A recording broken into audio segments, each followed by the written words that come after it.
इस भूभाग को और राजस्थान की इस धरा को, जहां पर पृथ्वीराज चौहान, महाराणा प्रताप, महाराज सूरजमल जैसे प्रतापी राजा पैदा हुए, जिन्होंने विदेशी ताकतों को पूरी तरह हिला करके भारत की धरती को सुरक्षित रखने में अपना योगदान दिया। शक्ति और भक्ति की इस धरा को कोटि कोटि नमन करते हुए आप सबका हृदय से अभिनंदन करता हूं। भाइयों बहनों, चुनाव चल रहे हैं। राजस्थान विधानसभा का ये चुनाव 5 वर्ष की वेदना को अब वक्त आ गया है जब बदला लेकर के हम, जिन लोगों ने हमें वेदना दी है, हमारी आस्था के साथ खिलवाड़ करके, हमारे विकास में बैरियर लगा करके, हमारे हक पर डकैती डाल करके और सुरक्षा का अविश्वास का वातावरण पैदा किया है, उन सब से बदला देने का अवसर आ गया है। और भाइयों बहनों, लोकतंत्र यही अवसर जनता जनार्दन को देती है। आज जब भारत बदल चुका है, प्रधानमंत्री मोदी जी के नेतृत्व में एक नए भारत का दर्शन देश भी और दुनिया भी कर रही है। एक ऐसा भारत जिसका दुनिया में सम्मान है, एक ऐसा भारत जो दुनिया के अंदर एक ताकतवर बनकर के उभरा है, एक ऐसा भारत जिस भारत को लोग आज संकट मोचक के रूप में दुनिया के अंदर देखते हैं। प्रधानमंत्री मोदी जी आज दुनिया के अंदर जहां कहीं जाते हैं, वो देश और दुनिया की वे ताकतें पलक पावड़े बिछा करके प्रधानमंत्री मोदी जी के आवभगत के लिए जब खड़ा होता है, पूरा देश एकजुट होकर के उनका स्वागत करता है। तो स्वागत प्रधानमंत्री मोदी जी के साथ 142 करोड़ भारतीयों का भी सम्मान होता है। भाइयों बहनों, मोदी जी जब देश के सुरक्षा के मुद्दे पर बोलते हैं और भारत सुरक्षित महसूस करता है, 142 करोड़ लोग अपने आप को सुरक्षित महसूस करते हैं, लेकिन भारत के दुश्मनों को ये अच्छा नहीं लगता।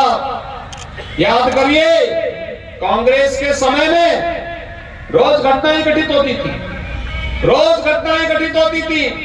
कभी आतंकी घटना, कभी घुसपैठ की घटना, कभी कुछ और की घटना। लेकिन आज आतंकवादी भी और उनके आगे भी जानते हैं, घुसपैठ करेंगे, आतंकी घटना को वारदात करेंगे तो न केवल आतंकवादी बल्कि उनके आकाओं की माद में घुस करके भारत के बाद जो जवान वहीं मार गिराएंगे, उनका काम तमाम करने का काम भी करेंगे। इसलिए भारत सुरक्षित हुआ है। भाइयों बहनों, कांग्रेस ने समस्या दी, कांग्रेस ने समस्या दी, और ये समस्या जो देश के अंदर आतंकवाद के रूप में, नक्सलवाद के रूप में, अलगाववाद के रूप में हम सबके सामने है, वह समस्या कांग्रेस की देन है। लेकिन भारतीय जनता पार्टी ने मोदी जी के नेतृत्व में इस समस्या का समाधान दिया है। कांग्रेस ने आतंकवाद की समस्या दी, मोदी जी ने धारा 370 समाप्त करके आतंकवाद और उग्रवाद पर हमेशा के लिए ताला लगा दिया है। समाप्त, समस्या का समाधान। कांग्रेस ने नक्सलवाद की समस्या दी, मोदी जी ने उसका समाधान दिया। कांग्रेस ने देश के अंदर जाति, मत, मजहब, क्षेत्र और भाषा के आधार पर देश को खंड खंड करने का कुत्सित प्रयास किया। मोदी जी ने कहा नहीं, यह देश उत्तर से दक्षिण, पूरब से पश्चिम एक रहेगा, एक भारत श्रेष्ठ भारत की बात मोदी जी ने की। कांग्रेस ने देश के संसाधनों पर जबरन एक वर्ग विशेष का अधिकार करने की बात की। उन्होंने कहा देश के संसाधनों पर पहला अधिकार मुसलमानों का है, लेकिन मोदी जी ने कहा नहीं, देश के संसाधनों पर पहला अधिकार गरीब का है, किसान का है, दलित का है, वंचित का है, समाज के आधी आबादी महिलाओं का है, समाज के हर तबके का है। और मोदी जी ने नारा दिया सबका साथ सबका विकास। भैया बहनों, सबका साथ और सबका विकास का नारा ही राम राज्य की आधारशिला है।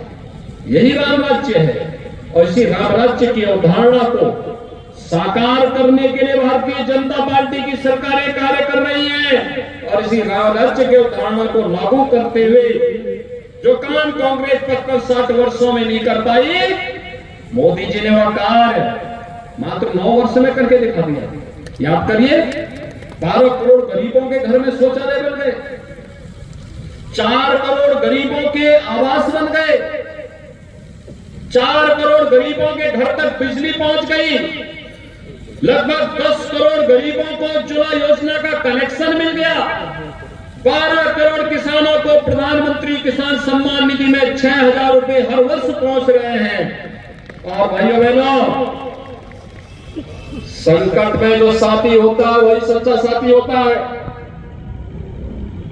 याद करिए, आज का समाचार में पढ़ रहा था, अमेरिका में, चीन में कोरोना के मामले फिर से बढ़ रहे हैं, तेजी के साथ बढ़ रहे हैं। भारत के अंदर कोरोना समाप्त, क्योंकि मोदी जी ने 2 ऐसी प्रभावी वैक्सीन दी कि ये वैक्सीन 142 करोड़ लोगों को सुरक्षित करती है। कांग्रेस होती वैक्सीन कभी नहीं आती। हमारा वैज्ञानिक अगर वैक्सीन लेके भी आ जाता, कांग्रेस के नेता इसी ब्लैक कर देते। 3.5 वर्ष से 80 करोड़ गरीबों को फ्री में राशन की सुविधा का लाभ। और भाइयों बहनों, यही नहीं, अगले 5 वर्ष तक ये फ्री में राशन मिलता रहेगा। अब कोरोना का बाप भी आ जाएगा, कुछ नहीं बिगाड़ पाएगा। और इसलिए भाइयों बहनों, इसीलिए मैं आज आपके पास आया हूं आपसे कहने के लिए, कांग्रेस न सम्मान कर सकती है, न सुरक्षा दे सकती है, न विकास ही करा सकती है। हाईवे, रेलवे, एयरपोर्ट, हवाई चप्पल पहनने वाला भी हवाई जहाज की यात्रा कर सकता है, मोदी जी ने साकार करके दिखा दिया।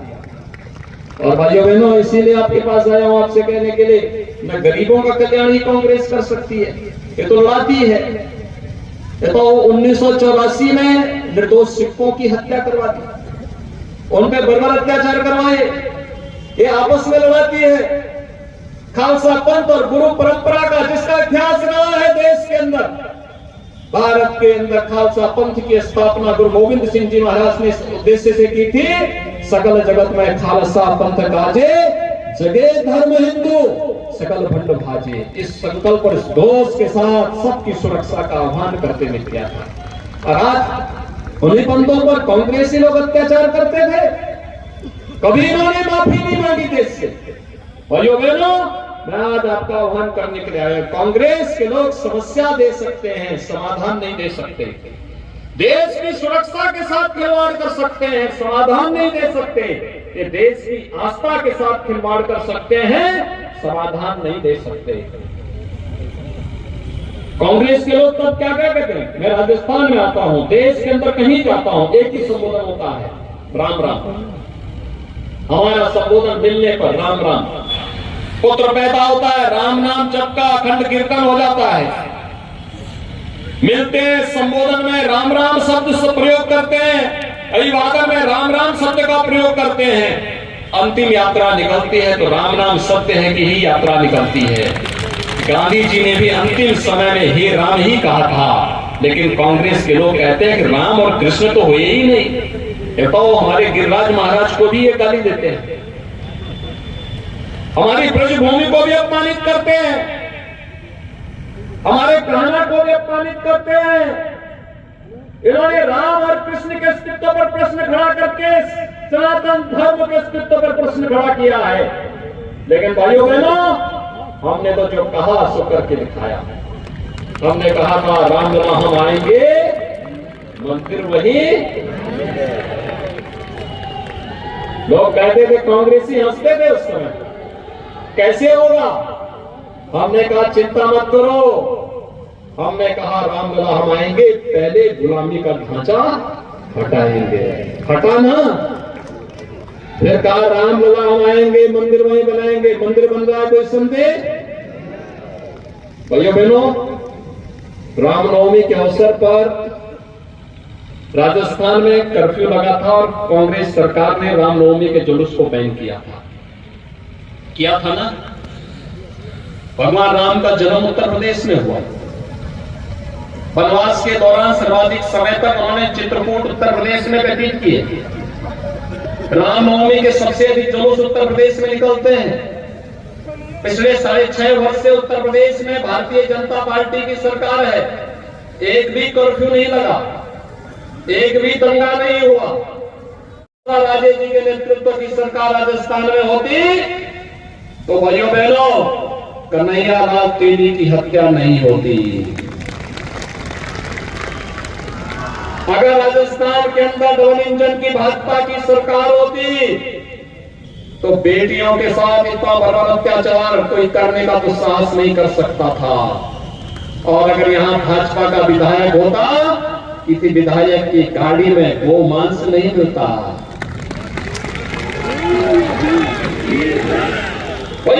कांग्रेस ने 5 साल में यहां पर भ्रष्टाचार में राजस्थान को नंबर 1 पर ला दिया। महिला संबंधी अपराध में नंबर 1 पर, साइबर अपराध में नंबर 1 पर, गरीबों का अत्याचार करने वाली योजनाओं में नंबर 1, बिजली के बिल नंबर 1, डीजल और पेट्रोल में सबसे अधिक रेट यहां के लोगों से वसूला जाता है, वह राजस्थान की गवर्नमेंट वसूल रही है। अपने खर्चों को नहीं कम करती, लेकिन जनता का शोषण करना चाहती है। और नौजवानों के भविष्य के लिए सरकारी नौकरी में पेपर लीक की सबसे ज्यादा घटनाएं यहां पर होती है, राजस्थान में हो रही है। बहनों, विकास में नहीं, सुशासन में नहीं, गरीब कल्याणकारी योजनाओं में नहीं, उद्योग लगाने में नहीं, रोजगार देने में नहीं, लेकिन भ्रष्टाचार में नंबर 1, महिला संबंधी अपराध में नंबर 1, आस्था के साथ खिलवाड़ करने में नंबर 1। और भाइयों बहनों, इसीलिए आज आपके पास आया हूं आपसे कहने के लिए, यहां पे 5 वर्षों में भू माफिया, खनन माफिया, गौ तस्करी के माफिया, पशु माफिया, वन माफिया, ये सब पनपे, संगठित अपराध में करने वाले माफिया पनपे। इन्हीं माफियाओं के लिए हम लोग उत्तर प्रदेश में नया खोज किए हैं बुलडोजर का। इन्हीं माफियाओं के लिए है, इन्हीं माफियाओं के खिलाफ है जो गरीबों का, व्यापारियों का, कमजोर लोगों का और शरीफ लोगों का हक जबरन छीनने का प्रयास करते हैं। ये उत्तर प्रदेश का अनुसंधान उन्हीं के खिलाफ है, उन्हीं पर कायदे से। उत्तर प्रदेश के अंदर बुलडोजर चलता है तो कैसे लगता है? अच्छा लगता है ना। और इसीलिए आपको कहने के लिए आए, डबल इंजन की सरकार लाइए, ये माफियागिरी सब समाप्त हो जाएगी। माफियागिरी का समाधान ही डबल इंजन की सरकार है। और भाइयों बहनों, आज तो आपको कोई संदेह नहीं ना कि अयोध्या में राम मंदिर का निर्माण होने में कोई संदेह, और ये भी संदेह नहीं है ना कि 22 जनवरी 2024 को प्रधानमंत्री मोदी जी के कर कमलों से अयोध्या में रामलला विराजमान होंगे। कोई संदेह? कोई संदेह? अयोध्या में कितने लोग जाने के इच्छुक हैं? आप सभी लोग अयोध्या आना चाहते हैं? श्री मनोज भारद्वाज जी उत्तर प्रदेश सरकार के मंत्री और यहां पर सहयोग के लिए आए हुए सरदार बलदेव सिंह ओलख जी। देखो हमारे पास भी एक सरदार है, आगे कहीं यहाँ पे सिख बंधुओं को मैं देख रहा हूँ, वे भी देखे। हमारे पास भी देखो एक सरदार है और मंत्री है उत्तर प्रदेश सरकार में। हमारा सरदार बहुत असरदार है, क्योंकि हम सब गुरु के बंधे हैं, इसलिए बगैर सरदार के काम भी नहीं चलता है। और इसलिए भी राजस्थान विधानसभा चुनाव में भारतीय जनता पार्टी के प्रत्याशियों के लिए समर्थन लेने के लिए आपके बीच में आए हैं सरदार बलदेव सिंह मोलक जी, जिला प्रभारी गोवर्धन जादौन जी, लोकप्रिय सांसद श्रीमती रंजीता कोली जी, भारतीय जनता पार्टी के लोकप्रिय प्रत्याशी श्री जवाहर सिंह मैडम जी, पूर्व विधायक श्री गोपी सिंह गुर्जर जी, पूर्व विधायक श्रीमती अनीता सिंह गुर्जर जी, विधानसभा प्रभारी श्री सुरेश मीणा जी, विभांशु मोदी जी, सुनील शर्मा जी, यादराम राणा जी, ललित मोहन प्रासर जी, प्रभाती सिंह जी, सुदामा यादव जी, राकेश देवलापाल जी, गुटियारी लाल जाटव जी और भारी संख्या में आज यहां पर उपस्थित भारतीय जनता पार्टी